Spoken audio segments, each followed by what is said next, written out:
Hello बच्चों।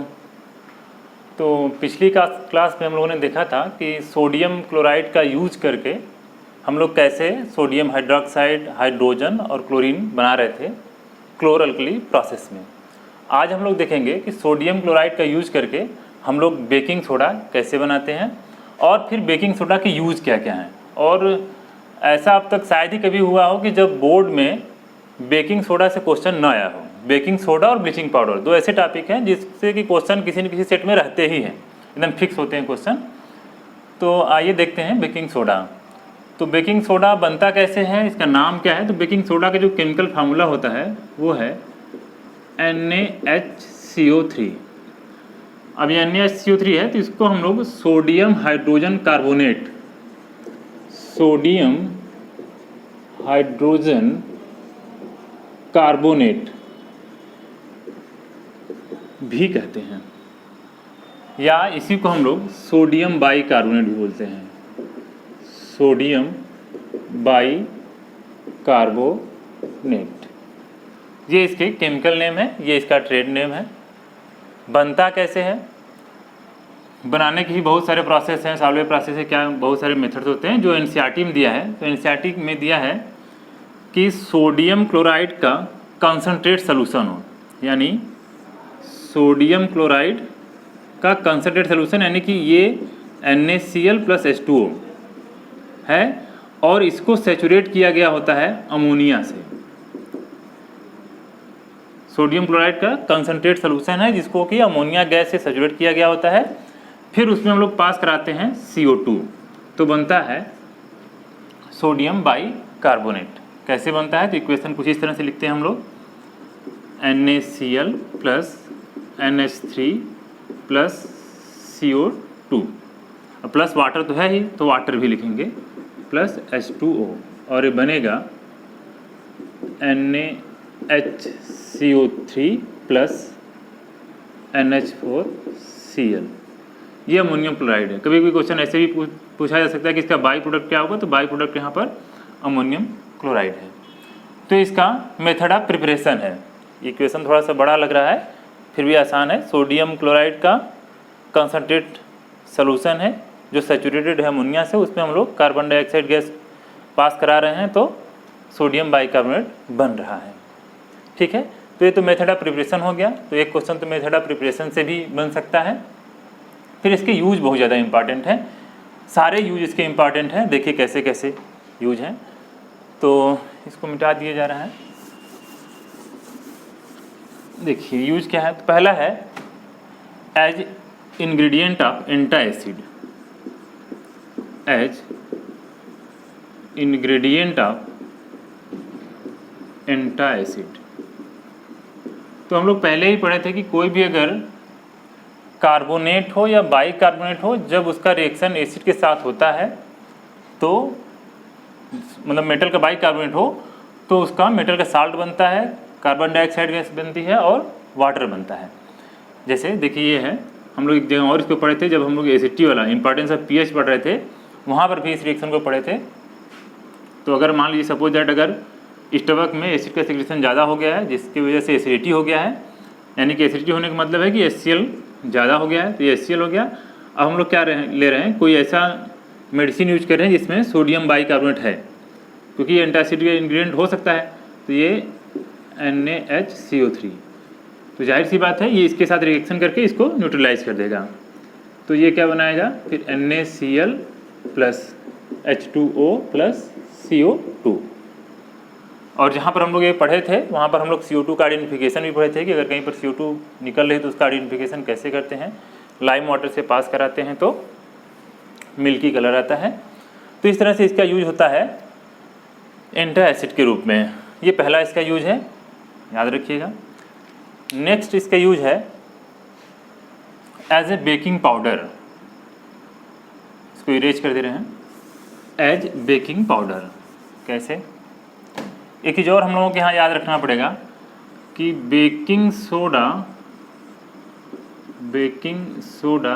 Is not equal to baking powder. Baking powder, इस चीज़ को हमको ध्यान रखना पड़ेगा। ऐसा क्यों है, अभी हम लोग देखते हैं ऐसा क्यों है। तो बेकिंग पाउडर का यूज कहाँ पर होता है? जो फूड आइटम होते हैं उनको स्पॉन्जी बनाने में, उनको क्या करने में? स्पॉन्जी या फ्लफी बोल सकते हैं। कैसे? तो होता क्या है कि अगर सोडियम बाइकार्बोनेट को गर्म किया जाए तो क्या बनाता है? ये बनाता है Na2CO3 plus H2O plus CO2।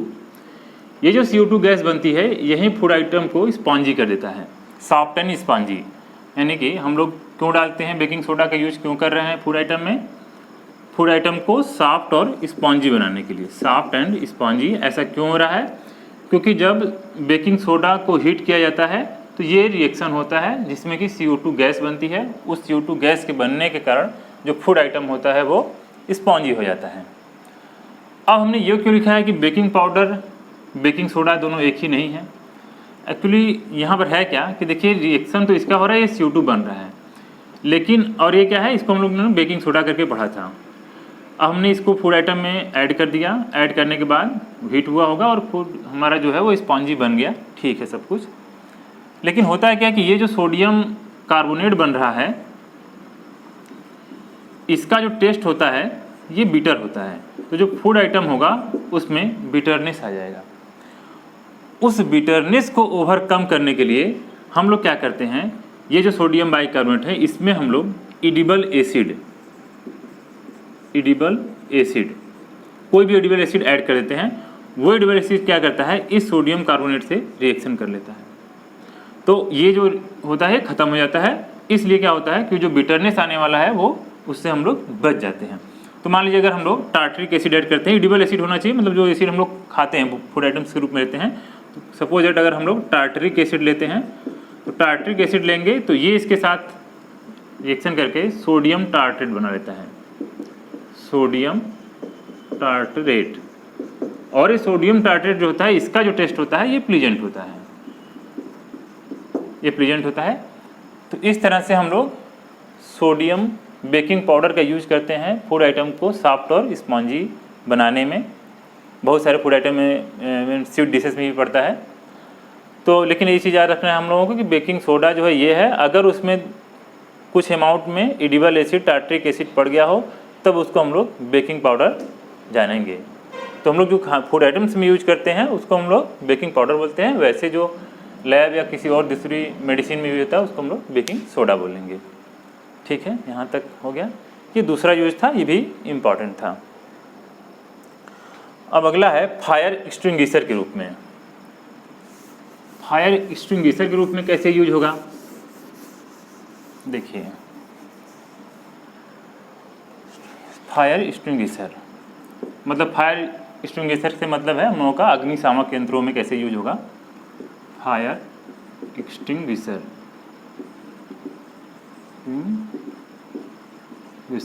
Fire extinguisher के रूप में। तो इसका कॉन्सेप्ट ये है कि हम लोग पढ़े हैं कि अगर कोई कार्बोनेट हो या बाइकार्बोनेट हो उसका रिएक्शन जब एसिड के साथ होता है तो कार्बन डाइऑक्साइड गैस निकलती है, और कार्बन डाइऑक्साइड जो गैस होती है वो फायर एक्सटिंग्विशर का वर्क कर सकती है। तो कॉन्सेप्ट वही है। अब देखिए जैसे अगर ये NaHCO3 है, इसका रिएक्शन हम लोग किसी भी तरह से सपोज दैट H2SO4 से करा दें। अगर H2SO4 से कराएंगे तो क्या होगा, तो कॉन्सेप्ट वही रहेगा, साल्ट बनेगा, यहाँ Na2SO4 बनेगा, साल्ट बनेगा प्लस H2O प्लस CO2 बनेगा। ठीक है, तो होता क्या है, जो सोडियम बाइकार्बोनेट या एसिड बेस्ड फायर एक्सटिंग्विशर होते हैं उसमें होता है क्या है, उसका अरेंजमेंट कुछ ऐसे होता है। ये बात समझ में आ रही है ना। कॉन्सेप्ट वही है कि बाइकार्बोनेट का रिएक्शन एसिड के साथ कराने पर ये जो रिएक्शन का पैटर्न था वही है। तो होगा क्या, ये इसमें कंसनट्रेट सोल्यूशन होगा किसका, सोडियम बाइकार्बोनेट का, और इसमें एक ऐसा अरेंजमेंट होगा कि एक ऐसे एम्पुल लगा होगा।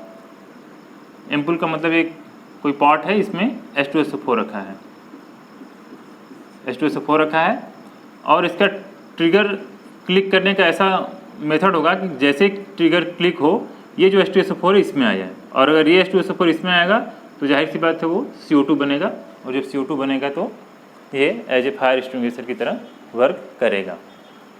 बात क्लियर? तो ये तीनों ही यूज बहुत ही इंपॉर्टेंट है, इसको याद रखना है।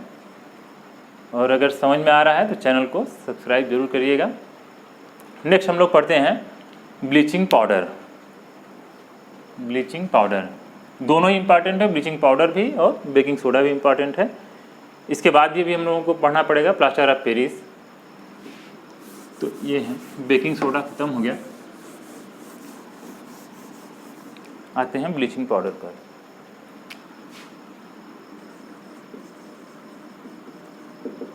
ब्लीचिंग पाउडर,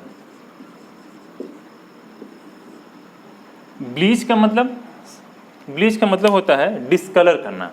जैसे आप लोग देखे होंगे कुछ लोग जाते हैं ब्लीच कराने, तो गोरे होकर बाहर आते हैं, तो इसका सेंस जो ब्लीच का है वो वही है, जो कलर है उसको गायब कर देना। तो क्योंकि इसका use as a bleaching agent होता है, इसलिए इसका नाम है ब्लीचिंग पाउडर। इसका फार्मूला है CaOCl2। हालांकि ये इसका एक्चुअल फार्मूला नहीं है, लेकिन सिंप्लिसिटी के लिए हम लोग इसको ऐसे ही लिखते हैं। हायर क्लासेस में आप लोग पढ़ेंगे कि इसका ये एक्चुअल फार्मूला क्या है। और वैसे केमिकली ये है कैल्शियम हाइपोक्लोराइड। कैल्शियम हाइपोक्लोराइड, ये कैल्शियम हाइपोक्लोराइड है। बनता कैसे है? स्लैग लाइम पर, स्लैग लाइम का फार्मूला क्या होगा? कैल्शियम हाइड्रोक्साइड को ही हम लोग स्लैग लाइम बोलते हैं। इस पर अगर हम लोग क्लोरीन गैस पास कराते हैं तो ये बनता है आपका CaOCl2 प्लस H2O। इस तरह से ये ब्लीचिंग पाउडर का फॉर्मेशन होता है। अब इसके यूज, तो इसके यूज से भी बहुत बार क्वेश्चन पूछे जाते हैं। तो इसका यूज है as bleaching agent, as bleaching agent in paper and textile industry, in paper and textile, textile मतलब कपड़ा उद्योग में, टेक्सटाइल इंडस्ट्री। कैसे? देखिए, जैसे वुड पल्प है, वुड पल्प से ही पेपर बनता होगा, तो ये वुड पल्प का कलर कुछ भी रहता होगा, तो अगर इसको हम लोग ब्लीच कर दें तो ये वाइट कलर का हो जाएगा। तो इस तरह से ये पेपर इंडस्ट्री में यूज होता है। और कैसे यूज होता है? For disinfecting drinking water, for, ये बहुत अच्छे से आप लोग जानते होंगे, या as a disinfectant, as disinfectant for water. Disinfectant हम लोग नॉन लिविंग सरफेस पर माइक्रो ऑर्गेनिज्म को किल करने के लिए अगर किसी केमिकल का यूज करते हैं तो उसको हम लोग डिसइंफेक्टेंट बोलते हैं। और as a oxidising agent, oxidising agent. तो ये दो इसके यूज बहुत इंपॉर्टेंट है, इसी से क्वेश्चन बहुत बार पूछे जाते हैं। तो ये हम लोगों का कंप्लीट हो गया ब्लीचिंग पाउडर। अगला हम लोगों का जो नेक्स्ट टॉपिक है वो है वॉशिंग सोडा है, इसके बाद प्लास्टर ऑफ पेरिस है और वाटर ऑफ क्रिस्टलाइजेशन है, जिसको कि हम लोग अब नेक्स्ट क्लास में पढ़ेंगे। आज के लिए इतना ही करते हैं, और आप लोग अब NCERT से क्वेश्चन कर सकते हैं। इन टेक्स्ट में जो क्वेश्चन है वो भी, और जो एक्सरसाइज में है वो भी। एक दिन का क्लास और बचा है बस। ओके।